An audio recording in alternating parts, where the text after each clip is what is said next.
Good morning, Lanier Middle School. This is Molly Stiltner from Lanier High School, checking in with you guys again about registration. Just a couple of things we need to cover this week.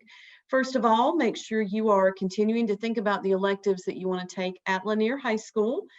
Make sure if you haven't done so already that you review the registration guide, and that's on the Lanier Middle School website, and I believe it's on your e-class page too. I'm going to jump in now to some questions that have come in. Really good questions. First question I got was, if I take Spanish 1 this year, do I have to take it again since middle school doesn't count? Well, actually, you can take high school credit Spanish 1 in middle school. So quite a few of you are currently enrolled in that class.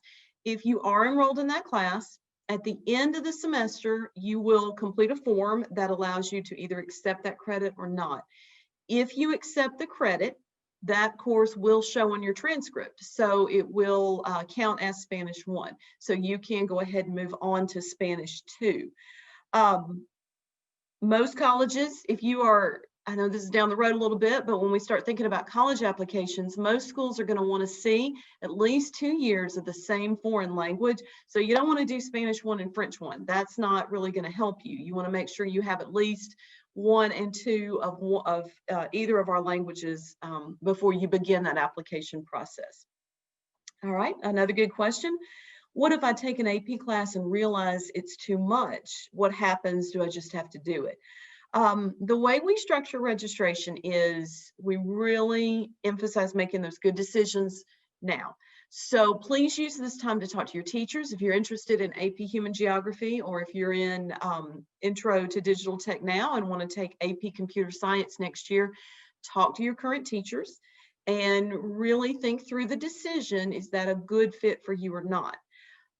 Once you submit your elective choices now, remember we will come back in April and you will receive a student course request profile, which will be a green sheet of paper.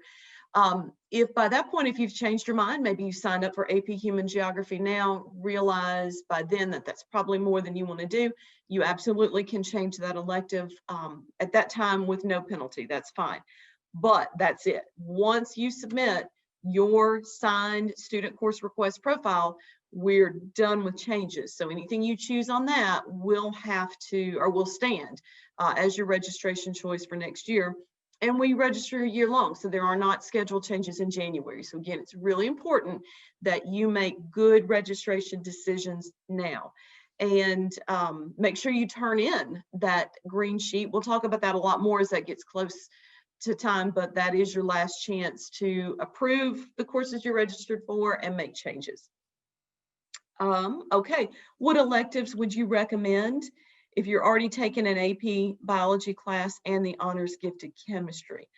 Those are rigorous courses, and that's great. We're really happy that you're doing that. If you are concerned about being overloaded, then you probably need to pick some electives that are not going to be really challenging. So talk to your teachers for those recommendations. If you really want challenging electives, I would definitely recommend the AP Human Geography, Intro to Healthcare. Starting or continuing a foreign language is going to be a good move. Foundations of Engineering and Intro to Digital Technology are also good choices if you're looking for a rigorous transcript. If you're moving to a different school, would the process be the same? I don't know the answer to that. So if you know you're moving, go ahead and reach out to that school and ask them about their registration processes. We will obviously be glad to share your choices with them, but I don't have any authority over how another school registers you. And then a similar question, if I know I'm going to a different high school next year, do I still have to choose my electives? Yes. Just in case something falls through, we want to go ahead and get your choices here. And like I said earlier, I will share those choices with you so you can take them to your new school, but we want to go ahead and get those picked. All right, another good question. What is the difference between college prep and honors courses? Both courses are taught to be preparation for college. So, and they're going to be honored by colleges, they meet graduation requirements. Honors courses and gifted courses are more rigorous. There's more of an expectation for work outside of school through homework, reading, things like that.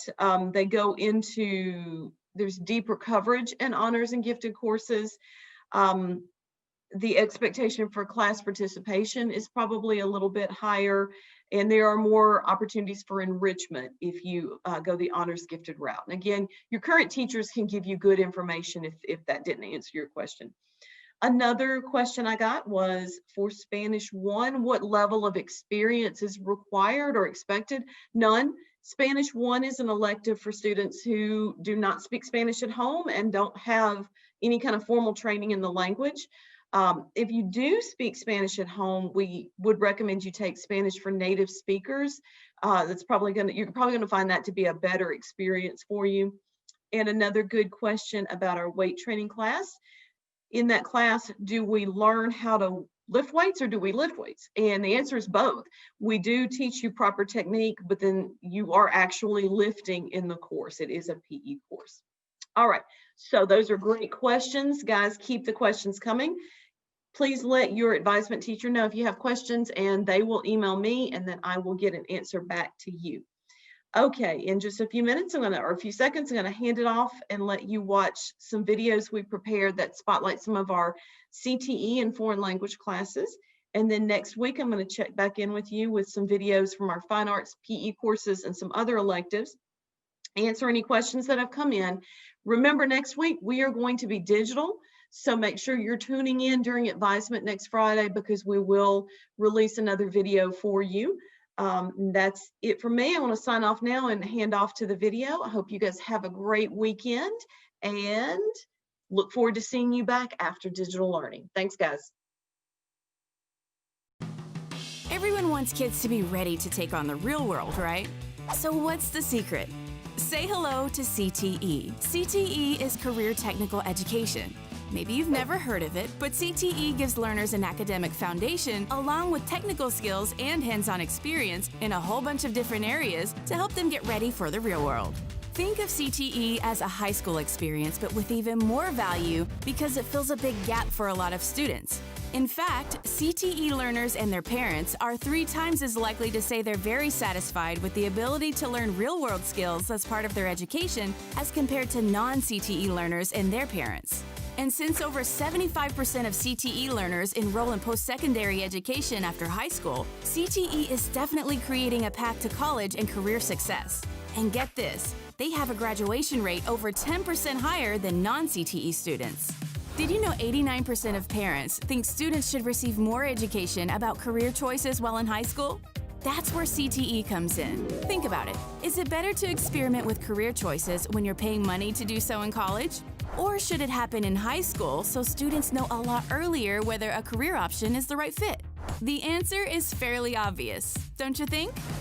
Now let's talk about why CTE is good for business and industry. It's pretty simple. Companies want skilled employees, and they're having a hard time finding them, which can cost the company money in lost productivity. Enter CTE. 6 of the 10 hardest to fill positions are in technical fields or require a CTE background. In fact, about half of all CTE learners are enrolled in programs in leading fields such as healthcare, STEM, and information technology, matching employer needs with student passions. CTE programs directly connect learners in high school and post-secondary with employers through internships, apprenticeships, and other meaningful on-the-job experiences. When it comes to CTE, more than twice as many CTE parents report being satisfied with internship opportunities. That means a lot of doors are being opened for kids. So here's the bottom line. Parents want their kids to find a career they can be passionate about. Kids want the same thing. And when you think about the real world, what could be better than having learners enter a field they know is right for them with a ton of hands-on experience? It's all possible thanks to CTE. CTE, learning that works for America. To learn more, visit careertech.org.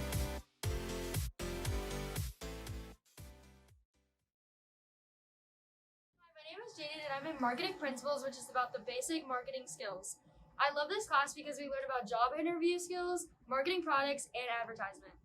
Hi, my name is Kayla and I'm in the 2nd level class of marketing. Coach Duffy has taught me a lot about business and entrepreneurship. When you're in the 2nd level class, you can help out in the school store and run it. Hi, my name is Olivia, And I'm Lily. and we decided to take the programming pathway. The first course in the pathway is Intro to Digital Technology. The second course in the pathway is AP Computer Science Principles, where you can earn college credit. And the third class we are currently enrolled in is game design. A little more about IDT. This is a course where you learn Photoshop, Code.org, and Scratch. Then when you move into APCSP, you learn a little bit more about the fundamentals of coding. We use MIT App Inventor and Code.org. Lastly, we move into game design, where we use Unity to code video games. Here's an example of a project I'm currently working on. It is an adventure game where you wander around the desert and search for food and water resources.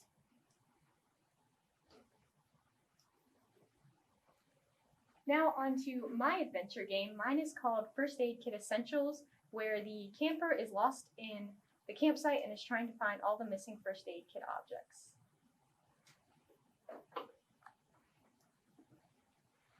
Thank you so much. I hope you have a wonderful day and consider the programming pathway. Bye! Hi, my name is Piper and I am currently taking Intro to Healthcare Sciences at Lanier High School. This class is especially important in teaching you everything you need to know about the medical field. I personally love this class because it teaches me so much, and I myself plan to be in the medical field in the future. This class has helped me learn things in order to envision my future pathway in the medical field. I look forward to taking this course in the future and highly encourage you to try it out as well. Hi everyone, my name is Emma Hasself and I'm currently in the CTE program. This is a program where you get to explore the career of education. Right now, I am taking my first year of this class and I get to go into the classroom and sit back some days and just watch how the teacher teaches her class, or some days I even get to go up in front of the classroom and present a PowerPoint on what they are learning at that day. Next year, I am hoping to go into a special needs program. I love to work with children with special needs. That's why I really got into this class, is because I had an opportunity to go into a classroom that had special needs children and I had an opportunity to teach them. But next year I will be going off campus and being able to go into a program called Happy Feet that teaches children that do have special needs, and they get to go do activities and that kind of thing. It's a super fun program. If you are interested in teaching, I would definitely recommend going into this pathway. It is a great learning opportunity, and if you want to become a teacher someday, this would be a great experience for you to learn how to teach and that kind of thing. Thank you so much. Have a wonderful day. So you're interested in AV Tech/film. Well, in AV Tech, you'll learn how to film and create your own short films and use professional programs. When you first walk in, you have access to Mac computers with the newest Adobe programs.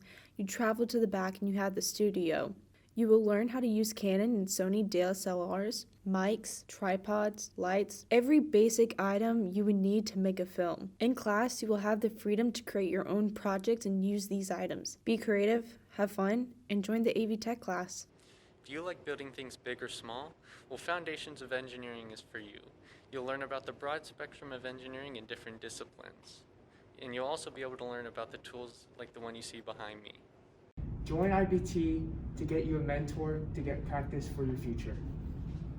Hello, my name is Lily and I'm taking Food Nutrition and Wellness. This is a class about nutrition, cooking basics, and developing healthy habits. This is the first year on the food and nutrition pathway. I have enjoyed taking this class to learn more about what I'm putting into my body. Throughout this course, I have learned about meal planning, kitchen safety, and various cooking techniques, and can't wait to continue this pathway throughout high school.